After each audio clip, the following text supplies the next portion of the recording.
ನಮಸ್ಕಾರ ಸ್ನೇಹಿತರೆ, ಇವತ್ತು ನಾವು ಹಾವೇರಿ ಜಿಲ್ಲೆಯ ಸವಣೂರು ತಾಲೂಕಿನಲ್ಲಿರುವಂತಹ ಅತ್ಯಂತ ಪ್ರಸಿದ್ಧವಾದಂತಹ ಸಂತ ಶಿಶುನಾಳ ಶರೀಫರ ಜನ್ಮಸ್ಥಳವಾದಂತಹ ಶಿಶುನಾಳಕ್ಕೆ ಬಂದಿದ್ದೇವೆ.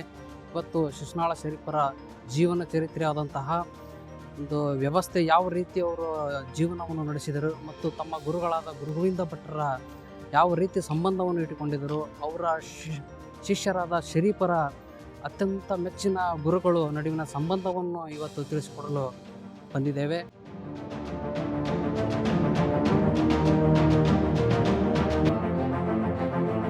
ಸಂತ ಶಿಶುನಾಳ ಶರೀಫರ ಮತ್ತು ಗುರುಗಳಾದ ಗುರುಪಾದ ಭಟ್ಟರ ಗದ್ದುಗೆಯನ್ನು ಇಲ್ಲಿ ನೋಡಬಹುದು.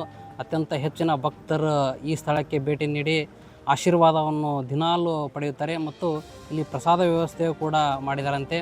ಅತ್ಯಂತ ಸುಂದರವಾದಂತಹ ಒಂದು ದೇವಸ್ಥಾನ ಅನ್ನಬಹುದು. ಇಲ್ಲಿ ಗುರು ಶಿಷ್ಯರ ಸಂಬಂಧವನ್ನು ಅತ್ಯಂತ ಮಹತ್ವವಾಗಿ ಕಲಿಸಿಕೊಟ್ಟಿದ್ದಾರೆ ಮತ್ತು ಯಾವುದೇ ರೀತಿ ಜಾತಿ ಭೇದ ಭಾವ ಇಲ್ಲದೆ ಈ ಸ್ಥಳಕ್ಕೆ ಎಲ್ಲ ಜನರು ಭೇಟಿ ನೀಡುವುದು ನಾವು ಇಲ್ಲಿ ಗಮನಿಸಬಹುದು.